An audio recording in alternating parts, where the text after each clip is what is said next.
Thank you again for watching Barb, Molly, and Princey. Today is my taping day. Um, I was just finishing up on my other tape I was doing with the black ear, and I was putting it on pause, and it goes. So that is gone without any caption. Anyway, so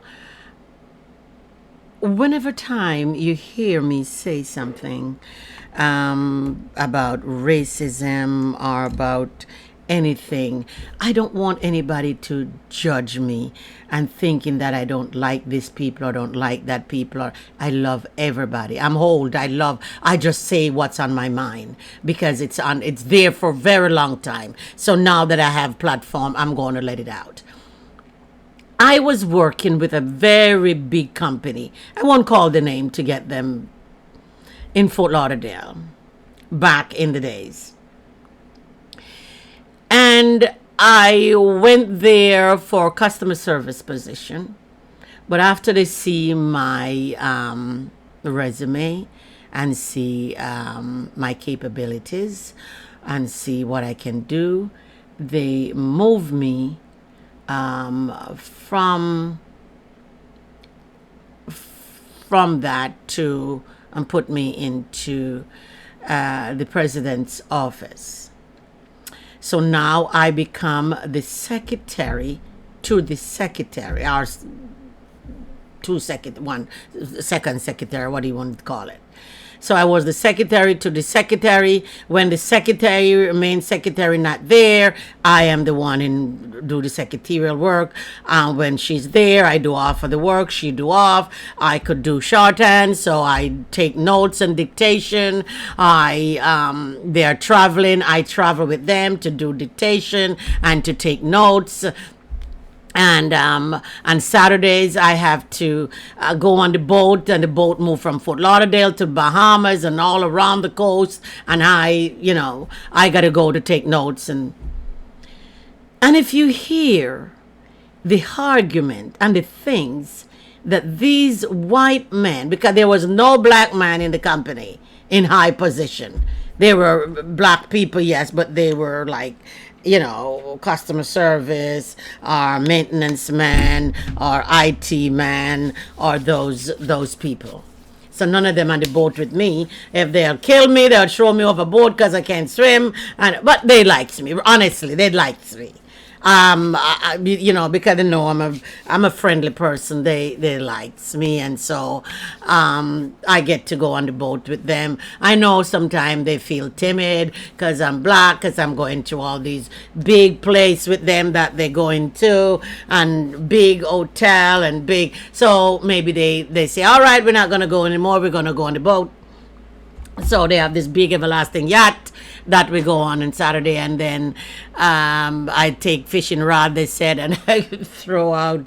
I didn't catch anything, but they said, you can. And I get seasick. I can't even see the water. The minute you go up and down, how many times I spray up on all of them, they, you know what I mean? They jump in water and wash it off and come back in because I get seasick. And but I take notes. Sometimes I just go and lay down and give them the tape recorder and say tape the message, and then I'll type it up when I get to the office. And would you hear the things that comes out of the mouth?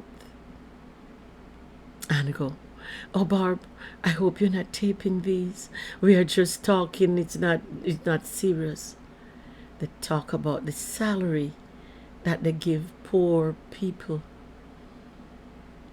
They know that they can't live on that kind of money that they are making. They know, and they vilify, and they put them down. Did you see that one? Oh my God, she need 2 chairs to sit. You wouldn't believe that those people passing, that they see all these things. You see that one, she need 2 chairs to sit in. Her ass was so big. Oh my God, you can't bet she eat 2 plates of food in the evening. I don't know how she afford 2 plates of food because she's not getting any money to pay for 2. And they laugh about it. And they say, oh Barb, that's not for you because I know you make more than that. And they give them what, 6 maybe like 6.75. Because that was way back.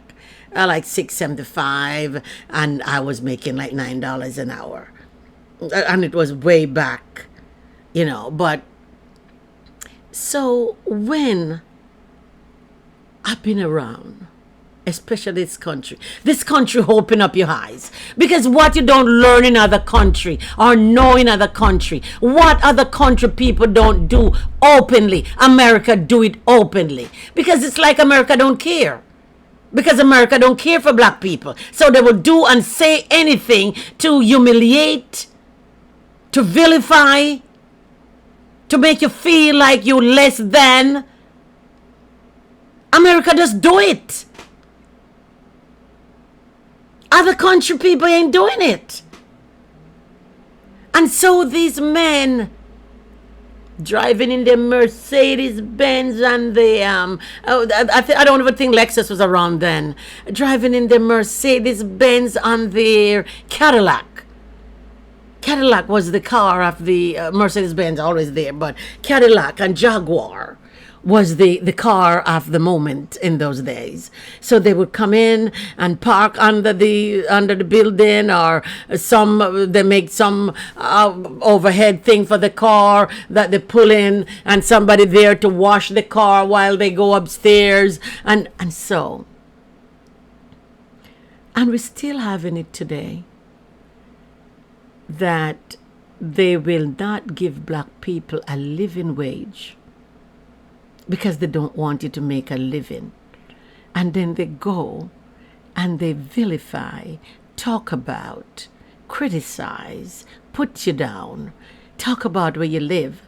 And I don't see how they can afford that house that they live in, or the car that they drive in, because they ain't making any money to they don't make any money in order to buy those things. They have to do 2-3 jobs and stay away from their children.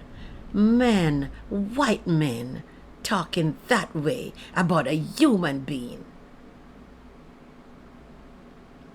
when they're the one who lie about her children, lie about her husband, put them in jail, go in jail, rape them in the butt, and the poor man come out, and they are so ashamed they can't let their wife know what they've been through in jail. They can't let the wife know what they put them through.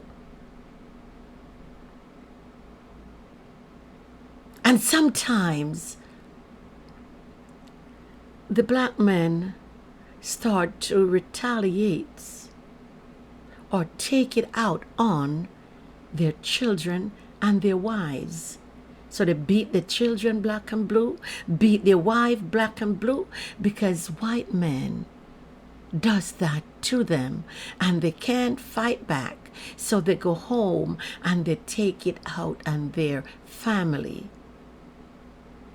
Sometimes they can't. They sit there in a wee and they can't say anything. They just sit there looking in space, because they dare not tell you that somebody raped them in the butt in order to do something, and in order to let them feel. Hold them down. They put them in jail, and 4 or 5 men hold them down and rape them to break them in.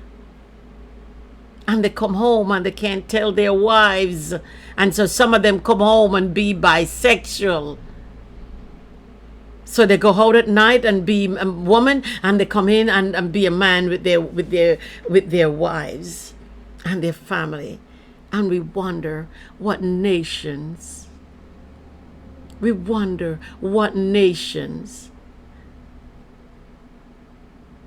They make rules and laws to govern the black people. The rules and laws doesn't stand for white people. It's only for black people. That's why when any one of their children get arrested, they will call the governor, and the governor call the judge, and the judge, and they call everybody. And that wicked child is outside who did that wicked, cruel act. And he get to go home. And your child found with 1 piece of marijuana smoking, and he's in prison for 25 years. And that spoiled child raped somebody kill somebody drunk driving, and he's home. Because the father know the commissioner, the father know the judge, the father know the lawyer, the father know the day, and just phone calls. Just phone calls. And the child is out of jail. And they get 3 years probation. And some misdemeanor thing that don't even get on their record. And your child gets caught with a marijuana, which is nothing, is a piece of bush, because nobody should be charged. Nobody should be charged for having marijuana in their possession. It's a bush. It pops up anywhere. God grows it. You didn't tell God to grow it. It's a bush. Just like the trees and the plants out there in that open lot beside me. Anything can grow over there you don't have to plant marijuana. It grows anywhere. And they arrest you for having it. What's the concept? I can't understand. It's a piece of bush that God grows anywhere. It's not like you get up and go and dig it up and it grows anywhere. It's marijuana. It's a tree. It's a bush.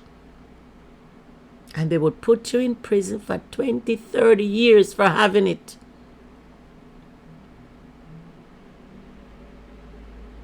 My first job when I came here was working with a doctor in Coral Springs, doing babysitting. And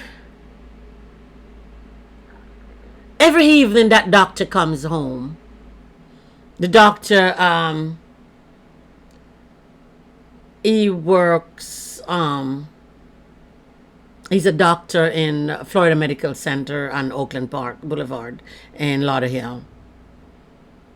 Every evening that doctor come home, he have a big pipe, just a, pipe, and bent thing, and he put his marijuana in that thing, and he light up his marijuana, and he smoke it, and he sit there and he read magazine, and get up and get his shower and go to bed.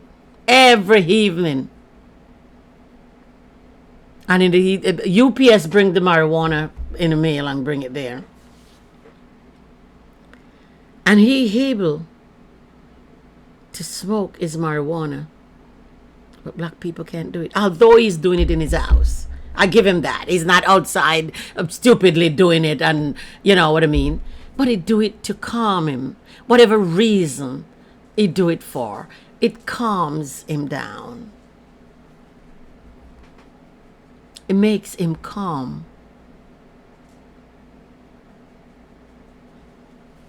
And he does it. Tons of people are doing marijuana. Tons. But our children, black and browns, are the ones who get in prison for smoking marijuana or having it. I know some of them do it out of context, thinking that you can just do it, and don't work and don't eat and don't this and don't that. I don't think that's how it should be. You see, but nevertheless, they have record from marijuana. When white people used to bring the plane to Jamaica and pick up bushel of marijuana, because they live where they have the plane park in the yard and nobody can tell them where to go. So they come to Jamaica at night and pick up the marijuana and bring it and drop it in their house. Tons and tons. That's who we used to sell. Well, not we. I don't do marijuana business. That's who they used to sell marijuana for. They come park the plane and the little plane and the beach, and ton load of marijuana go down the bush and drop down there, and they give them guns and money and thing for marijuana, and bring it up here and sell it to 3-4 middlemen, and then it reach the poor man on the street, and the poor man is the one who get arrested. All those big mansion, you see some of them build out of marijuana. All those big thing you see they have build out of marijuana. That's why Wesley Snipe in a movie, he said he don't see any poppy seed growing in Harlem because he knows that marijuana thing. We don't have any plane to pick it up. Poor people don't have plane to pick it up. But they never touch the rich man. It's always the poor man who gets the shitting end of the stick. Rich people get away with everything. They commit murder and they get around. It's not them. Look at Donald Trump. Donald Trump says, not me. I didn't know anything about it. And nothing happened. If you said it's not you, nobody believe you. As I said about OJ. OJ said it's not him, he wasn't there. And boom, they put him there. They have to find some shitting thing. They have to go to your house and hide and dig up something and take it and put it there and said your footprint was there with the shoes. Like you are the only one who have that shoes.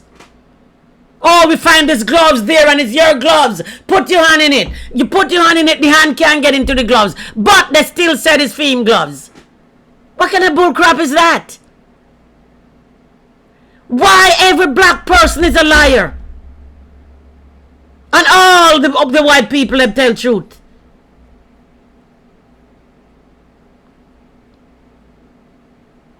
Why? Because they look in your eye and I look in your eye and you couldn't look in my eye because you have to hold your head down. Where I come from, people don't stare in people's eyes. Black people weren't taught to look in your eye while speaking. My mother couldn't talk to me and I dare stand up look in her eye. She would shot me a box. She would slap the hell out of me. When she's talking to me, I have to look down.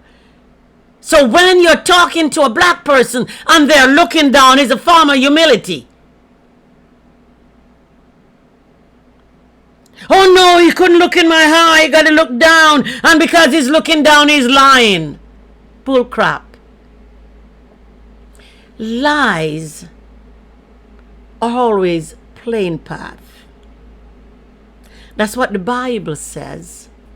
The way to heaven is not the straight road, the crooked. You have to been through a lot. You have to go through a lot of things in order to get to some things. But because they don't have any wisdom, they are not smart, they just feel that the truth is, it's not so. Sometimes the truth is so crooked, nobody can believe that is the truth. But it is the truth. And the lie, oh yeah, I saw him standing out there and he have his hand in his pocket and and that man was passing and he take out his hand out his pocket and he take his finger and he shoot him.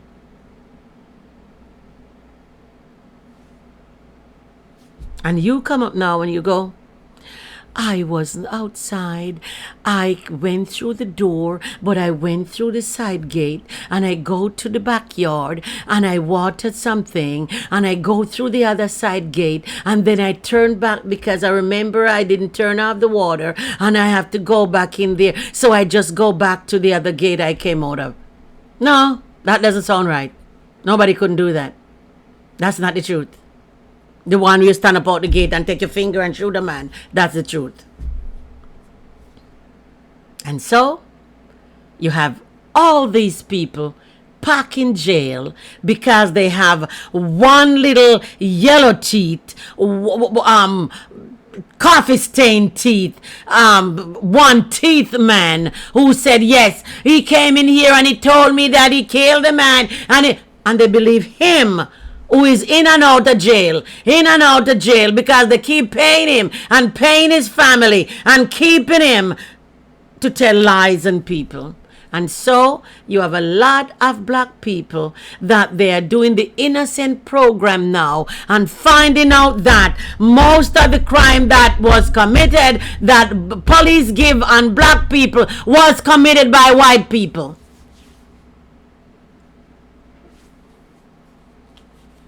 Why? Because they think that black people can only, because black people love to be thuggish, they feel like crime only committed by black people. Black people only want to be left alone. Give them a good job or a job and they would be fine. They would be fine. They really don't even want handout. Because a lot of people believe that food stamps is only being used by black people. Lie. I work in all those offices. And if you see the amount of people, even go to Publix. Stand up in Publix by one of the cashier. And look who coming in there with food stamp card. Look who is coming in there with food stamp card. Black people don't really want handout. They want a job. Black people don't like handout. They want to work. Because when you put your clothes on in the morning and go outside, you feel so much better than sitting at home collecting food stamps. I work with all of those programs. Medicare Part D, a food stamp program. I work with all of those programs. And who you think is collecting food stamp? Not black. Not black. But the government wants you to believe that. Republican especially want you to believe that the only people that are collecting food stamp is black. They're not even giving it to black people. Because the amount of thing that they're giving you to put through it, to go through, to get it, might as well they don't give it to you. The amount of red tape you have to go through. And when white people go there to get it, boom, they got it. Nothing. But you go there as a black person trying to get it.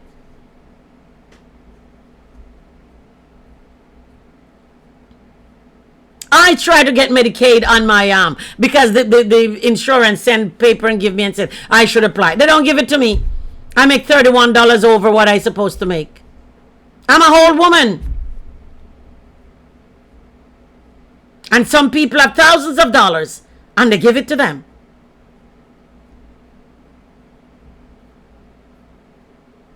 They're not giving it to you.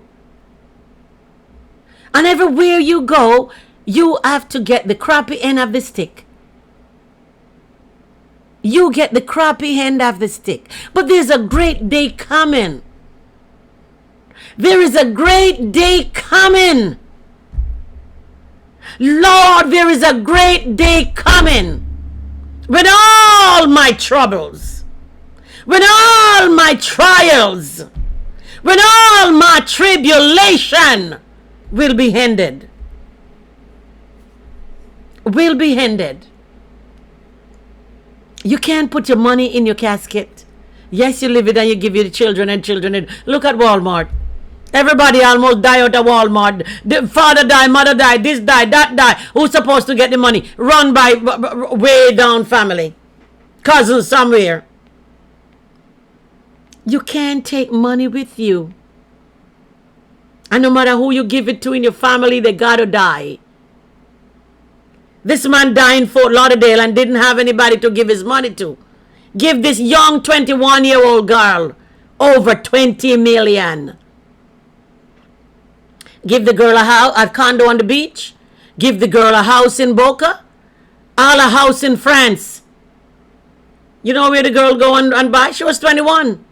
She went in Oral Estate and buy a house and report all inside to put a house in it. Wherewith, if it was a person with knowledge, you would go to a good area and buy a house.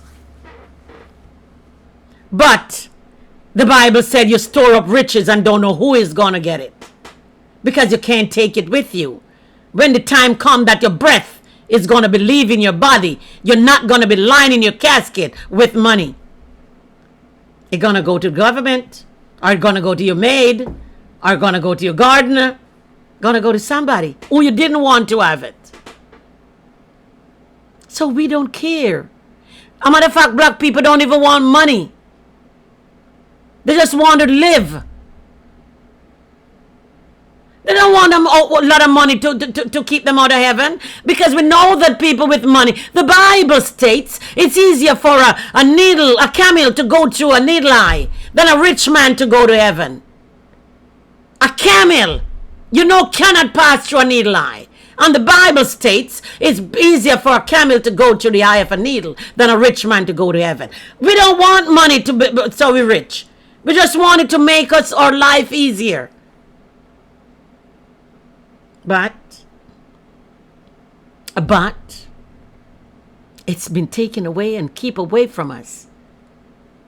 It's like slavery wasn't bad enough. We are still living it today. But thank you again for watching Bob Marley and Princey. Today is my day.